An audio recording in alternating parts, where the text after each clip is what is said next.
coming up. Isn't the real reason that you're unwilling to undertake a departmental review is because you know that Bill Blair and his chief of staff put the partisan interests of the Liberal Party ahead of national security? Isn't that why you're so disinterested? And in your home province of New Brunswick, extortion is up 301%. Why do you continue to pursue an agenda that goes after law-abiding firearms owners instead of an agenda that actually targets criminals and reduces crime on our streets? This Guy's Garage. Like and subscribe. Well, welcome to Daniel Rogers, who is the Director of the Canadian Security Intelligence Services. From the Department of Public Safety and Emergency Preparedness, Deputy Minister Tricia Geddes, welcome to you. And from the Privy Council Office, Malakana, the Deputy Secretary to the Cabinet at Governance, and Alan Sutherland, welcome back, sir, to committee, the Assistant Secretary to the Cabinet, Machinery of Government and Democratic Institutions. Thank you, Mr. Chair. Thank you, Minister, and to the officials. Minister, we learned at the public inquiry on foreign interference that your Cabinet colleague, Bill Blair, while he served in your current role as Minister of Public Safety, sat on a CSIS warrant for 54 days. National security officials testified at the inquiry that such a warrant is typically signed off by the minister in only a handful of days, and suspiciously the target of the warrant was none other than a former Ontario Liberal cabinet minister and key organizer and fundraiser for Justin Trudeau in the GTA. So why did it take 54 days to sign the warrant? Mr. Chair, through you, Mr. Cooper, that's an interesting question. I was asked a similar question at the public inquiry. I was not the Minister of Public Safety. I have not seen that warrant. I can't speak to the circumstances around that warrant at all. And in fact, I was told by CSIS, and the director is here, that I'm not even allowed to discuss the existence of a particular warrant, although that one, as you know, is already in the public domain. So I'm not in a position to address any of the circumstances around that particular warrant. I wasn't involved at all. Minister, will you launch a departmental review into what happened as far as this 54-day delay? I look forward to hearing Justice Ugg's conclusions with respect to this issue. I think the bureaucratic term is it was well ventilated at the public inquiry. The judge may have some... Aren't you concerned that there was this 54-day delay in your department, slow walking for 54 days, a national security investigation? Doesn't that cause you concern? I have a lot of confidence in the work done by CSIS and their national security partners.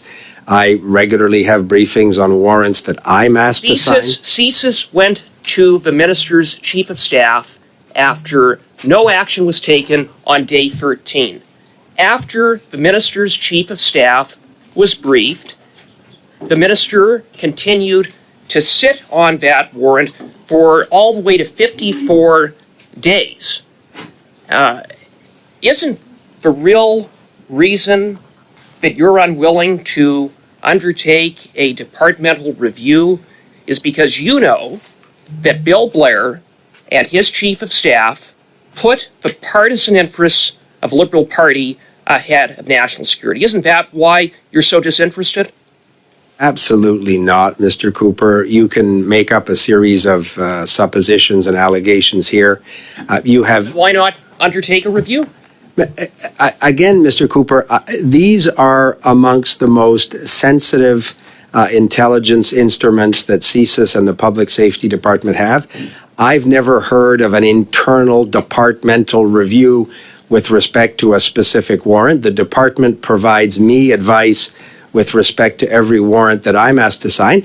And again, I've taken note because I have no information myself. It's really Mr. quite Chair, Mr. Cooper asked a question. Yeah. Chair, so point of order. Maybe the member from Matlock would allow me to answer the question. Minister, I got a couple things happening here. So here's what I've got. I've got some interrupting, and I'm going to ask Mr. Cooper to afford the minister the opportunity to finish. I've got the minister taking an opportunity to himself provide some remarks, and then I've got a point of order from Mr. Turnbull, which I presume is in relation to what I've just said. And if that's the case, perhaps, Mr. Turnbull, we can just continue unless you feel the need to speak to this more specifically.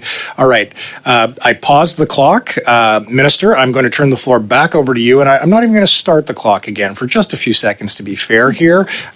Allow you to answer Mr. Cooper's question. There's 2 minutes and 40 seconds remaining once I start the clock. Minister, the floor is yours. So, Mr. Chair, thank you. And as I said, I have no personal insight into that particular warrant. I've taken note of public comments where Mr. Blair indicated that he signed that very quickly when he himself became aware of that warrant. I think Director Vigneault, the former director of CSIS, noted. Sorry, Mr. Chair, is there a problem on your left? Minister, I'll handle the ongoings. I'm going to permit you about 5. Mr. Chair, with great respect, it's my time. First of all, Mr. Cooper, you don't have the floor. Second of all, I've paused the clock.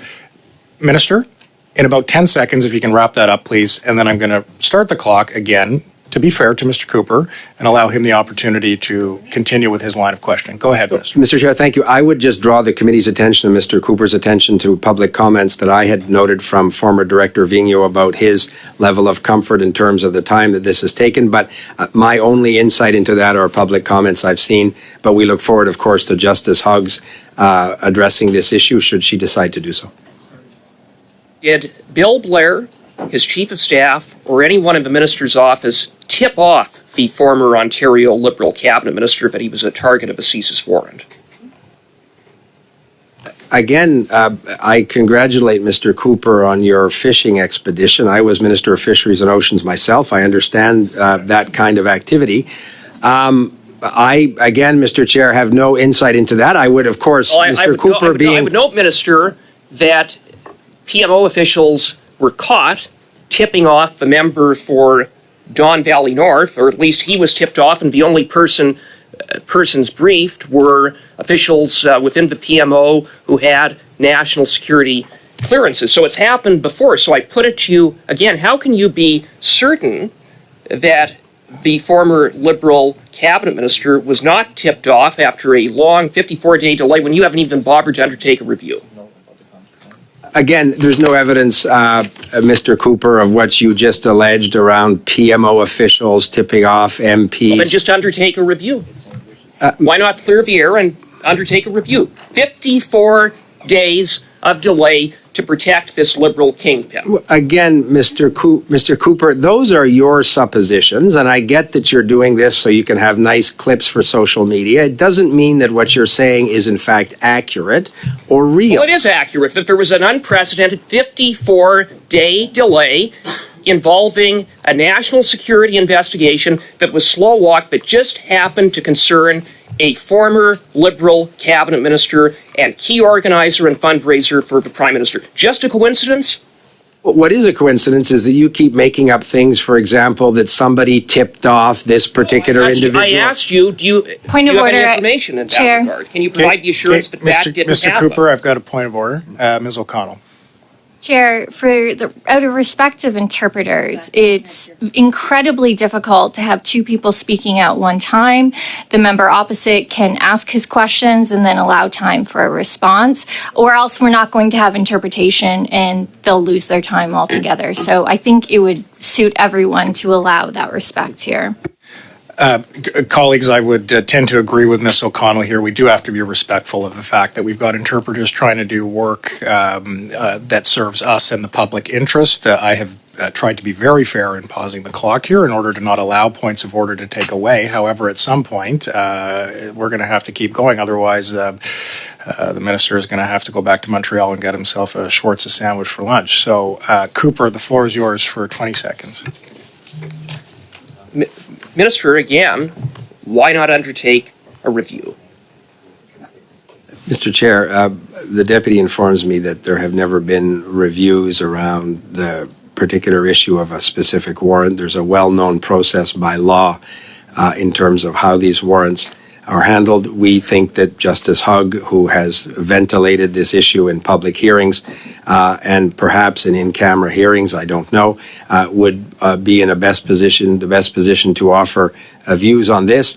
But again, Mr. Chair, I think it's important to note Mr. Cooper made a series of assertions about people potentially tipping off somebody. Minister, who was Minister, Okay, thank you're you, Minister. mischaracterizing what I said, Mr. Minister. Cooper, You're you don't- mischaracterizing Mr. what I Cooper. said. I asked you whether you could provide Michael. assurance that that didn't happen, and you have been unable to provide an answer in that regard. Okay, Mr. Cooper, you will be respectful of the role that I have to play as the chair of this committee to keep order. I have on 3 occasions this morning paused the clock, which is not common practice, in order to allow you to continue a line of questioning when you yourself have interrupted the minister. Your time was up. I provided the minister with an opportunity to respond, which is why we fought tooth and nail to have him here in the first place. So the clock has run on your opening line of questioning, and I would ask that the next time I open up the microphone to ask you to be respectful of my role as chair, that you do that. Mr. Duguid, the floor is yours. Well, thank you, Mr. Chair, and good to see you, Minister LeBlanc, and I want to thank you and all the officials present for all you do to keep us safe, to keep our country safe. Thanks for being with us today. Minister, it has been suggested by the Leader of the Opposition that obtaining a security clearance and getting briefed on possible foreign interference would muzzle him. I wonder if you would just share with us and those who are watching today why this is important for the Leader of the Opposition's party, for his MPs, particularly in light of the significant foreign interference that we are seeing going on in our country. Mr. Duguid, thank you for the question. One of the things that I think our government has done, which preceding governments had not done, is specifically ask, in the context of an election, for example, for representatives of the recognized parties to be security cleared during the context of an election, so they are in a position to receive classified briefings from intelligence officials about potential threats during the context of a writ period. We believe that should be an ongoing process where intelligence officials in a nonpartisan way can share appropriate information with political parties so they can, in fact, be more resilient and better prepared to counter threats of foreign interference in their democratic institutions. And the same thing would apply to the leader of a political party. It's well known in the public domain that certain hostile state actors target parliamentarians, not only in our House, but in the other place as well. I am briefed regularly on these threats. I have a lot of confidence in the work the RCMP and CSIS do, but a political leader who wants to be able to say to Canadians that he or she is confident that his or her political party, candidates, caucus are in fact the best persons to represent that party in an election or in the House of Commons, and that he or she has taken all the steps necessary to insulate and protect them from the threat of foreign interference, would be well advised to get that clearance, precisely as, for example, the leader of the NDP has, the leader of the Bloc Québécois has got that clearance, leader of the Green Party. It allows CSIS officials, in their judgment, to talk to these political leaders so they can be best positioned to resist any particular threat. Mr. Calkins, floor is yours for 5 minutes. Thank you, Chair. Minister, since 2015, total violent crime in Canada is up 49.84%. This is my numbers. This is Statistics Canada. Homicides are up, as of last year, 43%. Gang-related homicides are up 78% as of last year. Total sexual assaults up 74%. Total violent firearms offenses, which is use of, discharge, or pointing a gun, are up 116% since 2015. Extortion is up 357% since 2015. Auto theft is up 45%. Minister, I was there when you and your cabinet colleagues voted for Bill C-75, voted for Bill C-70 or C-21, and one of those, and C-5 as well. One of the offenses, which are one of the impacts of voting for the legislation that your government has tabled, was to reduce minimum penalties for a number of offenses. One of them was actually extortion with a firearm, the mandatory minimum penalty of 4 years. That was the initiative that your government had, that you voted for, and in your home province of New Brunswick, extortion is up 301%. Why do you continue to pursue an agenda that goes after law-abiding firearms owners instead of an agenda that actually targets criminals and reduces crime on our streets? Well, Mr. Calkins, thank you for the question. It won't surprise you that I don't share your view that our agenda goes against law-abiding sports persons or firearms owners. We certainly share the concern that you, I think, articulated, that's shared by many Canadians around recent incidents involving violent crime. Some of these extortion circumstances that we've witnessed in recent months, if I stick to the news conference of the Commissioner of the RCMP on Thanksgiving Monday, some of this rise in extortion in the South Asian community, for example, the Mayor of Edmonton has talked to me about it. The Mayor of Brampton, perhaps you're familiar, Patrick Brown, who was also a colleague of ours here in the House of Commons, has talked to me about this. A lot of good work is being done by our law enforcement authorities. They rely on partnerships with provinces and territories and municipal police forces. This work is done collaboratively. I have a great deal of confidence in that work, but I don't minimize the concern of Canadians. In my conversations with the Ontario Solicitor General, we try and figure out ways that we can work better together to bring down those very statistics that you spoke about. But Minister, it's simply not true. Your government has spent millions of dollars to take away and confiscate the firearms, the lawfully owned property of vetted firearms owners across this country. Tens of millions of dollars have been spent so far. Millions more will have to be spent in order to achieve your goal to take property away from people who are simply not the problem. And yet your government has continued to pass legislation to make it easier for people to get out on bail, to make it easier for people to get out on parole. Even in the recent bill, I will applaud the fact that the only thing your government has done to unite the country is that the premiers of every province have written a letter saying that they would like you to change the bail or reverse the bail provisions that your government made in C-75. If you continue to focus on the wrong people, Minister, which is what you're focusing on right now, and I know this because I am intimately involved in the community. I am a hunter. I am an outdoorsman. I have actually been a law enforcement officer in the conservation enforcement field. I deal with people with firearms all of the time. And they will tell me, and your Prime Minister has even said in interviews, that they're going to confiscate guns, some of the guns that are being used by hunters. There's nobody. Your leader is even being trolled by police associations when he celebrated the 2-year handgun freeze transfer. Toronto Police, Vancouver Police are basically saying that everything that your government is doing to reduce gun violence and the optics of going after law-abiding citizens is not working. When will you reverse course? When will you go to your leader and say, reverse course, leave law-abiding citizens alone, and let's focus on criminals, let's focus on the borders, and keep Canadians safe? Minister, about 25 seconds. 25 seconds, because Mr. Calkin conflated a whole series of issues from removing assault-style, military assault-style firearms. The firearms that were in our lockers 4 or 5 years ago are still there. Mr. Calkins. They're still there. You haven't banned anything, Minister. Mr. Turnbull, on a point of order. Well, it's the same thing here, running roughshod over the witnesses. If you wanted the minister to be here for 2 hours and he's come, it'd be nice if you gave him a chance to answer his question. Yeah, well, an answer would be helpful. We don't know. The real tragedy here was I was just about to hold both the minister and Mr. Calkins up as a fantastic example of how we can have an exchange without interruption.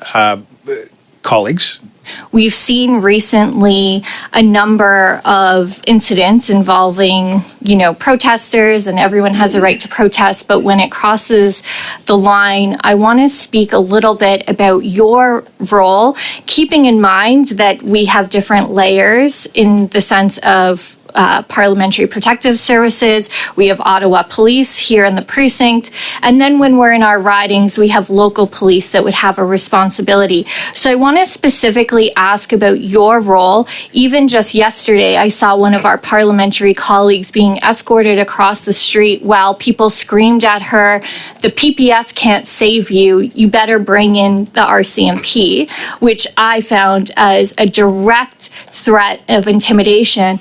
And I want to have a serious conversation about that. While Mr. Cooper goes to happy hour with some of these folks, I think it's crucially important that we and all parliamentarians take this matter seriously. So within your mandate, recognizing that there are several police jurisdictions, what are you doing and what is your department doing to help ensure that there's safety for our elections and safety for parliamentarians and our staff that are working in these spaces when there are threats like that are frankly not being called out by the leader of the opposition, and as I've mentioned, in fact, are having drinks with them? Minister, about 35 seconds. Ms. O'Connell, you raise a very important issue. I know you've done a lot of work in this area, as have a number of colleagues. I am deeply concerned about the rise of threats and intimidation and hate speech directed at people who step forward to serve their constituents and their country. I walk around Parliament Hill. I walk back and forth to the hotel where I stay, to my office in the Confederation Building. I see some of those same people with their megaphones. I sort of hope their batteries would die. It's going to get colder. The batteries don't last as long in the cold weather. Yelling really offensive things, and they tend to focus much of this vile on women, on racialized people. I understand that this circumstance is a problem. The Sergeant at Arms is doing, in our view, a very important job in this area. The RCMP work with them. We gave, as a department, many millions of dollars to the Ottawa Police to take responsibility, and I see our colleague from Ottawa, Vanier, was involved in that effort too, around the security of Wellington Street. But perhaps in subsequent questions, I share your concern. We have done a lot to increase, as has Parliament itself, but I think we all need to be thinking about what more we can do. Heaven forfend that there's a violent or a very unfortunate incident. I worry about that every day.